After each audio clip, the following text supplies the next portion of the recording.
नमस्कार, आप देख रहे हैं एमजे खबर और मैं आपके साथ जुनैद अंसारी। और अभी हम जानेंगे, हम हैं पंडित मनमोहन झा गामा के साथ। इनके जीवन परिचय जानेंगे कि कहां से ये आए, कैसे ये उत्तर प्रदेश के गाज़ियाबाद एनसीआर में पहुंचे और अपनी पकड़ जो है राजनीतिक पकड़ कैसे बनाई, आर्थिक मजबूत कितने थे, जब प्रत्याशी बने विधायकी के तो पैसे कितने थे, क्या इनके जो आर्थिक मजबूती है घर से थी या नहीं थी, घर कितने इनके पास, सब कुछ जानेंगे A to Z। शुरुआत करते हैं जी, पहले तो स्वागत करते हैं एमजे खबर पे जी। बहुत बहुत धन्यवाद आपका। कहाँ से पंडित जी? कहा जाता है कि आप बिहार से हैं, बिहार में कहाँ से? जी, मेरा गांव जो है चंदौली ग्राम है, थाना बेलसंड है, जिला सीतामढ़ी। माता सीता की जननी की धरती से हूँ मैं, और उसे मिथिलांचल भी कहा जाता है। वहाँ से मैं 10वीं पास करने के बाद 96 में दिल्ली आया था। दिल्ली आने के बाद गाज़ियाबाद आया। गाज़ियाबाद में एक कमरा होता था, उस कमरे में हम लगभग 6 लोग हुआ करते थे। पढ़ाई करने आए थे? नहीं भाई साहब, अगर इतने धनाढ्य होते तो फिर वहाँ पढ़ाई करने का काम करते, यहाँ तो नौकरी करने आए थे। अच्छा, नौकरी करने आए थे जी। और बताऊँ मैं आपको, 6 लड़के हम आए थे साथ में। 6 में से 6 के 6 लड़के हम चले गए। हम यहीं शहीद नगर के बराबर में साहनी टायर एक कंपनी थी जो दिल्ली में पड़ता है। तो कई जगह हम लोग नौकरी ढूंढने गए, तो कहीं पे 250, कहीं पे 300, कहीं पे 400 रुपये सैलरी बता रहा था। लेकिन साहनी टायर में जब गए तो वहाँ 1400 रुपये की सैलरी बताई उन्होंने। 1400 रुपये? 1400 रुपये। हमने कहा बहुत बढ़िया जॉब है भाई। लेकिन जब मैं गया वहाँ तो आप यकीन करना कि लंच टाइम तक भी जॉब करना मेरे लिए टफ हो गया। ऐसा क्या काम था? इतना हार्ड वर्क था, गरम टायर को उठा के फेंकना, रखना, पूरे नाखूनों में काले काले भर गए। वो तो लंच होते ही मैं लंच के बहाने वहाँ से निकल के भाग आया। और मेरे साथ के 5 लोग थे, वो उसी में काम करते रहे। अब सब अपने अपने घर पे बैठे हैं। और जब हम यहाँ आए तो एक ट्रांसपोर्ट था सरदार जी का, सरदार करम सिंह जी, वो हमारे गुरु भी रहे। तो उन्होंने अपने यहाँ जगह दी काम करने की। 250 रुपये महीने पे हमने नौकरी शुरू की। मेरा काम इतना ही था कि ऑफिस में झाड़ू लगाना, मटके में पानी भरना और ड्राइवर के लिए चाय लाना। मतलब आप भी चाय लेकर आते थे? प्रधानमंत्री जी जो चाय बेचते थे, आप चाय लेकर आते थे? लेकिन प्रधानमंत्री जी जहाँ चाय बेचते थे वो स्टेशन अस्तित्व में नहीं था, जो वक्त वो बता रहे हैं। लेकिन मैं जहाँ से चाय लाता था वो दुकानें आज भी हैं। वो हमारे गुरु चले गए, लेकिन वो ट्रांसपोर्ट का नाम भी क्रांतिकारी टेम्पो ट्रांसपोर्ट, जो मेरे कंपनी का नाम है, वो हमें ही दे गए। तो आप सोचो आपकी मैं कितना एक बग्घा हूँ, एक तरफा हूँ कि मैं जिसका हो जाता हूँ तो हो ही जाता हूँ, और जिससे टूट जाता हूँ फिर वही मेरा एक ही सिद्धांत, रहीमन धागा प्रेम का मत तोड़ो चटकाए, टूटे धागा न जुड़े, जुड़े गांठ पड़ जाए। तो अगर एक बार तोड़ दी हमने तो जोड़ना संभव नहीं है, और गांठ कहीं ना कहीं नजर आएगा। तो सरदार जी के पास जो हमने जॉब किया 96 से लास्ट तक उनके साथ रहा। आज भी जुड़े हैं क्या? हाँ, अब सोचो कि वो कंपनी हमें दे गए, वो नाम हमें दे गए, अपना आपको दे दिया, हमें ही दे गए, क्योंकि उनका एक ही लड़का था जो डायरेक्ट कर्नल बहाली हुआ था। अच्छा, कर्नल बन गए जी। और हमारे सरदार जी भी दिल्ली पुलिस के थे, इंदिरा गांधी जी के बॉडीगार्ड रहे थे वो। और जब दिल्ली में कभी पुलिस की स्ट्राइक हुई थी उस टाइम में, तो वो कॉमरेड थे और नेता थे उसके वो। तो उन्होंने दिल्ली पुलिस की स्ट्राइक कर दी थी, जिसकी वजह से उनकी नौकरी स्वतः ही खत्म हो गई। नेतागिरी क्या सरदार जी से सीखी आपने? अच्छा, नहीं, सरदार जी से हमें ये ज़रूर सीखने को मिला कि कमज़ोर को मदद करना चाहिए। अगर आपके पास पैसा है तो कोई भिखारी आता था तो उनको खाना ज़रूर वो खिलाने का काम करते थे। तो उनसे ही हमने सीखा यहाँ पे। और बराबर में ही बॉर्डर पे ऑफिस होता था, वहीं सोना वहीं रहना। और शहीद नगर बराबर में यहाँ पान की दुकान हुआ करती थी, पान खाने आया करते थे हम। फिर लोगों से मिलना जुलना, धीरे धीरे समाज के बीच। अच्छा, राजनीति करने कब सोचे? जब हाई स्कूल तक जब बिहार में थे, हालांकि कहा जाता है कि बिहार के या पूर्वांचल यूपी के बच्चे में राजनीति बसी होती है। तो राजनीति जब आप हाई स्कूल किए तो लगा कि आप राजनीति करेंगे, या फिर सोचा सामान्य जीवन जिएंगे? दरअसल स्कूल में जब मास्टर पूछता है, आपसे भी पूछा होगा, हर किसी से पूछा जाता है, तो हमसे भी पूछा गया था कि भाई क्या करेगा तू? तो हमने कहा था उनसे कि या तो मैं फौज में जाऊंगा, और कह देते हैं आदमी, या तो फिर मैं डकैत बनूंगा। ठीक, एक शौक होता है, सुल्ताना डाकू, ये डाकू, चर्चा चलता था उस टाइम में, गांव में नाटक होते थे। लेकिन जब मैं गांव से यहाँ से कुछ दिन पहले जब गया गांव, तो वही मास्टर हमें मिल गए। उन्होंने कहा भैया क्या काम कर रहा? मैंने कहा गुरुजी पॉलिटिक्स कर रहा हूँ, राजनीति कर रहा हूँ। तो कहा कि तू आखिर डकैत बन ही गया? मैंने कहा गुरुजी मैं वो डकैत नहीं हूँ जो और डकैत हैं, जो खद्दर का कपड़ा पहन करके लोगों का वोट तो लेते हैं और लोगों पे ही अपनी बंदूक तानते हैं। मैं तो सेवक बना हूँ और मेरी हकीकत यही है कि आज भी मैं रुपये भर का आदमी नहीं हूँ। आर्थिक रूप से मैं कहीं कमज़ोर नहीं हो पाया। अगर मैंने 100 कमाया तो 20 परिवार को दिया, 80 समाज पे खर्च किया। बिल्कुल, मतलब डकैत बने लेकिन दान करने वाले डकैत बने। जी जी जी, हमारी सोच है कि मैं लोगों की मदद करूं। अच्छा, बात करें पारिवारिक स्थिति की, तो जो पिताजी थे आपके क्या करते थे और भाई बहन सबके बारे में क्या चीज़ कुछ बताना चाहेंगे? जी, मैं 4 भाई हूँ, दूसरे नंबर का मैं हूँ। मेरे पिताजी ट्रक ड्राइवर थे। बिहार में ही? हाँ ड्राइवर, हाँ बिहार में ही थे, लेकिन ड्राइवर तो ऑल इंडिया घूमने वाले लोग होते हैं। तो वो पिताजी हमारे ड्राइवर थे और आर्थिक स्थिति इतनी मजबूत भी नहीं थी। खेत भी जो है कोई ज़्यादा नहीं, 4-5 बीघा ज़मीन सारा ही। तो उस खेत से भी इतना अर्जन नहीं हो पा रहा था कि हम अच्छी पढ़ाई कर ले। तो बड़ा भाई भी इंटरमीडिएट किया और हम मैट्रिक किए। हमसे छोटा वाला है वो नॉन मैट्रिक ही रहा। वो आज भी उसका बहुत बढ़िया कारोबार है माता रानी की कृपा से। पटना के अंदर में सब्जी का कारोबार है, पटना मंडी में। और जो उससे छोटा भाई है वही एक पढ़ाई कर पाया हम सबके सहयोग से। वो इंग्लिश से ऑनर्स है और आज इंग्लिश में लोगों को शिक्षा देने का काम कर रहा है बिहार में। जी, पटना में। तो राजनीति आके जैसा आपने कहा कि यहीं गाजियाबाद से सीखी है, बिहार में कुछ कहानियाँ आती है आपकी कि पटना में भी कोई राजनीति की है आपने? हाँ, राजनीति देखिए, राजनीति तो खून में है। हाँ, जब स्कूल में थे तो राजनीति की शुरुआत हो गई थी। क्लास का मॉनिटर कौन बनेगा? तो क्लास मॉनिटर ही बन जाना, अध्यक्ष बन जाना राजनीति का पहला सीढ़ी होता था। और निश्चित रूप से हम जहाँ तक पढ़ाई की हर बार अपने क्लास में मॉनिटर बन के रहे हैं। तो ये तो कला था हमें कि संगठन कैसे चलाना है, लोगों को कैसे रखना है ताकि हम ताकतवर बन के रहें, लोगों की मदद कर सकें। तो स्कूल से ही हमने सीखा है राजनीति करना। तो राजनीति पटना छोड़ के ये गाजियाबाद को क्यों ढूंढा? गाज़ियाबाद की धरती को मैं नमन करता हूँ। गाज़ियाबाद की धरती मेरी माँ है। यहाँ के हर उद्योगपति, हर वो बड़े लोग मेरे पिता तुल्य हैं। नौजवान जितने भी हैं वो मेरे भाई हैं। और गाज़ियाबाद की पावन धरती ने हमें मेरा पेट भरने का काम किया। जब हमें लगा कि पेट भरने के बाद कुछ फालतू बच रहा है मेरे पास, तो उससे हमने जो हमसे कमज़ोर थे उनकी मदद करना शुरू किया। और उसी दरमियान 98 में हमें समाजवादी पार्टी के वार्ड अध्यक्ष मस्जिद मंसूरी साहब, उनका इंतकाल हो गया। वो हमें मिले, उन्होंने हमसे कहा कि पंडित जी आप समाजवादी पार्टी ज्वाइन कर लो। मैंने कहा समाजवादी पार्टी का बायलॉज क्या है भाई, आप क्या करते हो? तो उन्होंने किताब दी थी हमें, 2 रुपये का किताब आया था वो। उसे हमने पढ़ा। पढ़ने के बाद हमें लगा कि नहीं, समाजवादी पार्टी की सोच सही है, ये गरीबों की हक की लड़ाई लड़ेगा, लड़ने वाली बात कर रहा है, तो चलो मैं आपके साथ ज्वाइन करता हूँ। ज्वाइन किया और वार्ड उपाध्यक्ष हम बने। वार्ड उपाध्यक्ष से सफ़र तय करते करते 98 से अब तक जो है, जो विभिन्न संगठनों में पदों पे हम रहे हैं। कमाई खूब की होगी? कमाई ही तो नहीं कि आज भी किराए के मकान में आपके सामने, किराए के मकान में रहते हैं अभी भी? आज भी किराए के मकान में आपके सामने बैठा हूँ। मेरे बच्चे आज भी सरकारी स्कूल में पढ़ते हैं। मेरा ये मानना है कि नेता होने का मतलब ये नहीं है कि आप बहुत बड़े पैसे वाले हो। नेता तो वो होगा जो दानी होगा, नेता वो होगा जो श्रम करने वाला होगा, नेता वो होगा जो दूसरे को दर्द को अपना समझता होगा।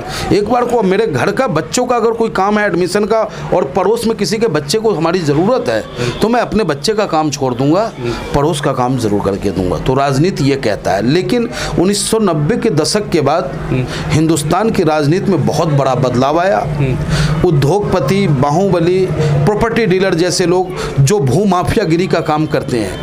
आप जिस साहिबाबाद में मैं रहता हूँ, लगभग कच्ची कॉलोनियाँ जो कटी, अनऑथराइज कटी। और उस अनऑथराइज कॉलोनी में रहने कौन गए? हम जैसे गरीब लोग, जो 1-1 रुपया कमेटी में कहीं से जमा करने के बाद वो ज़मीन लेता है और बाद में फिर सरकार के लोग भूमाफिया और फिर सरकार का बुलडोजर और वहाँ का अमीन और पटवारी सब पहुँचता है और कहता है जी तुम्हारा ज़मीन फर्जी है, और वो लोग बर्बादी कगार पे खड़े मिलते हैं। तो तो ऐसे लोगों का बर्दाश्त प्राप्त हो गया राजनीति में, जिसका कि मैं विरोध करता हूं, क्योंकि मैं लोहिया जी को मानने वाला हूं। मैं आपको जयप्रकाश नारायण जी और कर्पूरी ठाकुर जी के सिद्धांतों को मैं अपना सिद्धांत मानता हूं, और उसी सिद्धांत को लेकर के वास्तविक रूप में जो राजनीति की आवश्यकता है वो करने का काम हमारे वरिष्ठ असदुद्दीन ओवैसी साहब कर रहे हैं, जो एक नेता को करना चाहिए। आएंगे सफर में धीरे धीरे जो है आप पहले समाजवादी में किया आपने, इस बीच पहले बात करते हैं तो कुछ ऐसी स्थिति, घर पारिवारिक स्थिति, आर्थिक स्थितियाँ बता रहे हैं कि अभी भी हम कमज़ोर हैं, किराए का घर है, तो कोई ऐसी कहानी जिससे लगा कि अब पैसे कमाना चाहिए, अब हिम्मत टूट गई, वापस घर लौट जाएं, ऐसी कोई कहानी आई बीच में? नहीं, ऐसा कभी नहीं आया। कई मोड़ ऐसे आए। जब हमें अपनी बहन की शादी करनी थी, बंद कर लो भाई। जब हमें अपनी बहन की शादी करनी थी, उस वक्त में हमारी सरकार थी, अखिलेश जी मुख्यमंत्री थे। हमने उम्मीद किया था कि शायद पार्टी हमारी कुछ मदद कर देगा, लेकिन पार्टी ने हमारी मदद नहीं की। समाज ने मदद किया, समाज ने साथ दिया। लगभग 8-10 लाख रुपया खर्च हुआ और शादी संपन्न हुआ, और कर्ज में हम डूबे रहे। मेहनत करके हमने किया, लेकिन भागना नहीं सीखा हमने, भागना नहीं सीखा। एक मोड़ आया जब मेरी माँ बीमार पड़ी। कहते नहीं पैसा खुदा नहीं, लेकिन खुदा से कम भी नहीं। तो एक मोड़ आया जब मेरी माँ बीमार पड़ी। बहुत भाग दौड़ की हमने सोचा कि पार्टी से कुछ मदद हो जाए। राष्ट्रीय अध्यक्ष जी तक भी हमने अपनी बातें रखी, किसी ने हमारी नहीं सुना। उसके बाद यहाँ के जो MLC हमारी पार्टी के थे, राकेश यादव जी, उन्होंने एक लेटर लिख के दिया अपने कोटे से कि भाई इनका इलाज किया जाए, लेकिन ये संभव नहीं था कि दिल्ली में उनका पैसा व्यय हो। हम बहुत परेशान रहे, इधर उधर से लोगों से मदद लेके इलाज कराते कराते जब थक गए हैं, तो मैं बधाई देना चाहूँगा और भगवान से प्रार्थना करूँगा कि वो हमेशा स्वस्थ रहें। राम निवास गोयल जी, दिल्ली विधानसभा स्पीकर, मैं उनके पास पहुंचा अचानक, उनसे मदद की गुहार लगाई हमने। उन्होंने फ्री ऑफ कॉस्ट में मेरी माँ का इलाज राम मनोहर लोहिया में बेहतर इलाज दिया उन्होंने। अब माँ मेरी नहीं है, मैं अपनी माँ के पुण्यात्मा की शांति के लिए भगवान से प्रार्थना करता हूँ। माँ से भी कहता हूँ कि गोयल साहब भी स्वस्थ रहे, ऐसी कामना माँ भगवान से करे। बिल्कुल। जब आप प्रत्याशी बने साहिवाबाद के, तो पैसे तो होंगे, क्योंकि चुनाव लड़ने के लिए बहुत पैसा चाहिए। पैसे ही तो नहीं थे साहब। फिर कैसे लड़ लिया आपने चुनाव? जब मैं AIMIM को ज्वाइन किया, उस वक्त मेरे पास मात्र 700 रुपये थे, घर से लेकर के पॉकेट तक। 700 रुपये? मात्र 700 रुपये। उसके बाद जब आवेदन करने की बात आई तो 16,000 रुपये की आवश्यकता थी। मेरे पास मात्र दोस्त यारों से, जब्बार मेरा एक दोस्त है, 5,000 उसने दिया, 2,000 किसी और ने दिया, 3,000 किसी और ने दिया। वो 13,000 तक ही हम पहुंच पाए। 3,000 फिर भी कम पड़ रहा था। तो जिला अध्यक्ष परवेज पासा जी का फ़ोन आया कि भैया क्या हुआ गामा जी, चलना है, अमरोहा जाना था और 7-8 बज चुका था। मैंने कहा अध्यक्ष जी 13,000 हुए, 3,000 अभी भी कम पड़ रहे हैं। तो वो भी हंसने लगे, कह रहे यार आ जाओ, 3,000 मैं दे दूंगा। फिर मैं मोटरसाइकिल से उनके पास गया और उससे जाके आवेदन किया।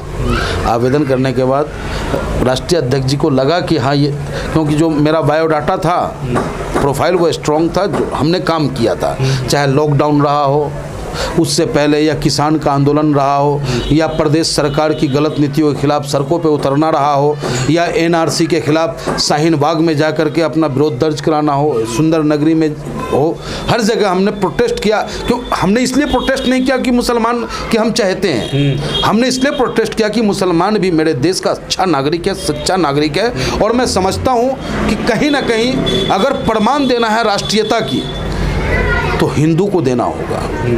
क्यों? बहुत बड़ी बात करें, हिंदू बहुत बड़ी बात मैं कह रहा हूँ आपसे, क्योंकि इस हिंदुस्तान में वो मुसलमान रह गए जिन्हें हिंदुस्तान से प्यार था। आप उनके दर्द को कभी महसूस करो। मैं 2 भाई, एक भाई पटना में रह रहे, एक भाई यहाँ रह रहे हैं, कितनी परेशानियों का सामना हमें करना पड़ता है। कई बार ऐसा मोड़ आता है। और जब देश का बंटवारा हुआ, उस दर्द को आप महसूस करो कि एक भाई तो उसका कह रहा है कि जिन्ना साहब मेरे कैद-ए-आज़म है, वो जिन्ना की तरफ भागे। और एक भाई कह रहा नहीं भाई मत जा, रुक जा भाई, ये हिंदुस्तान मेरा है, मेरे बाप दादा का कब्र यहाँ है, इस हिंदुस्तान की आज़ादी में मेरे दादाओं ने अपनी कुर्बानी दी है। लेकिन जब वो जिन्ना का चाहने वाला नहीं माना तो उसे ठुकरा दिया, लेकिन देश को नहीं ठुकराया यहाँ के मुसलमानों ने। तो जो हिंदुस्तान में हमारे मुसलमान भाई रह गए वाकई में सैल्यूट के काबिल हैं। और हम हिंदू भाइयों की जिम्मेदारी बनती है कि अपने छोटे भाई को प्यार से पुचकार के संभाल के रखें, न कि बार बार उनके ऊपर उंगली हम उठाएं। आप एक सच्चे आदमी को, एक अच्छे आदमी को बार बार गलत कहोगे तो निश्चित रूप से उस पर असर पड़ जाता है और उसे भी गुस्सा आता है। बिल्कुल। तो यही क्लास सवाल ये रहेगा कि आपने जब 700 रुपये थे 3000 तो हो गए, उसके बाद की आगे की लड़ाई कैसी रही? और उससे पहले बीच के सवाल ये कि 22 साल कई बार आखिर हालांकि पूछ चुका हूँ, लेकिन फिर भी छोट में 22 साल फिर अचानक से छोड़ने क्यों पड़ी? देखिए, समाजवादी पार्टी, जो मैंने आपसे कहा कि मैंने समाजवादी पार्टी ज्वाइन की थी समाजवादी सिद्धांत पे। लोहिया जी, मधुलिमये जी, इन लोगों का पंडित गोविंद वल्लभ जी, इन लोगों का अपना एक अलग सोच था, आइडियोलॉजी था। यानी कि कई बार हमने पढ़ा है कि राम मनोहर लोहिया जी मंत्री होते हुए भी अपनी गाड़ियों में नहीं बैठते थे। कई मंत्रियों को उन्होंने कह दिया कि भाई फालतू खर्च लेके मत चलो, नहीं तो तुम नाजायज कमाई करोगे। लेकिन नाम तो समाजवादी रहा, लेकिन पूंजीवादी की ओर अग्रसर होते चले गए। ये नेताजी के हाथ में जब तक रहा सब कुछ, नेताजी कहीं ना कहीं समाजवादी और समाजवादी विचारधारा को जमीन तक पहुंचाने का हरदम प्रयास किए।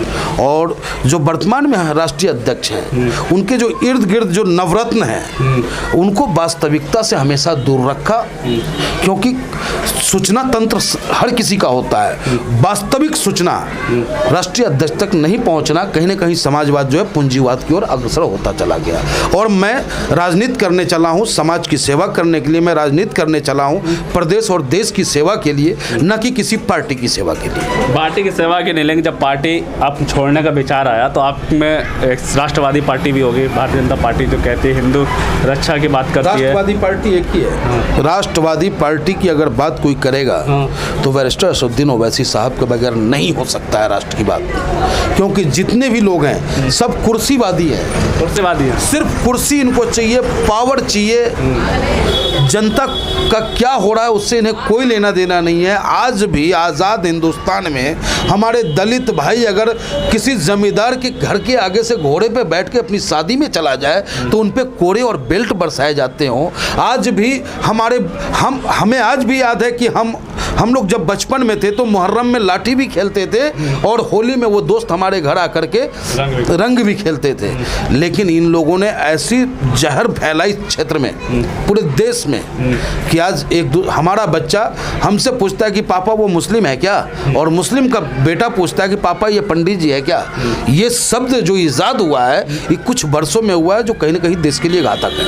नहीं, मतलब सवाल थोड़ा ये था कि चलिए ठीक है, आपने बता दी कि वो पार्टी तो आप नहीं जा सकते, मतलब आप पंडित है, जैसे छवि थी एक असद ने वैसे प्राप्त की कि मुस्लिमों की बात करते हैं। कई लोग ये कहते हैं कि भड़काऊ भाषण भी देते हैं। और भी पार्टी थी, कांग्रेस थी, और भी छोटी कई पार्टियाँ हैं। तो आपने एकदम विचार जो है यही क्यों है कि AIMIM ज्वाइन करेंगे? देखिए, देश की आज़ादी में हर किसी का योगदान रहा। देश आज़ाद होने के बाद हर समाज का उत्थान हुआ और देश की एक आज़ादी में जितना कुर्बानी हिंदू का उतना मुसलमान का भी रहा है। लेकिन जितनी भी पार्टियां हैं वो सिर्फ मुसलमानों को धार्मिक चश्मा पहनाकर और भाजपा का डर दिखाकर उनके वोट को तो प्राप्त करने का काम किया, लेकिन उनका राजनीतिक ग्राफ जो है उठाने का काम नहीं किया। और मैं समझता हूँ चाणक्य ने भी कहा है कि वही समाज तरक्की करता है जिस समाज के पास राजनीति की चाबी हो।